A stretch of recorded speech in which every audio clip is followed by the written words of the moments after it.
Want to show status, power, or tension on stage without saying a word?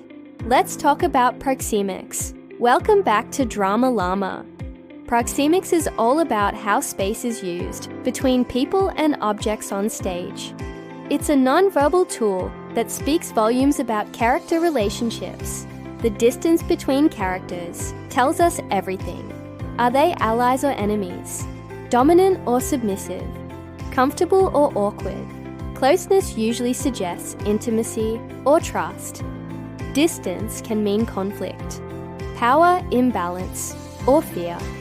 Proxemics can also show status. High-status characters often take center stage or stand above others.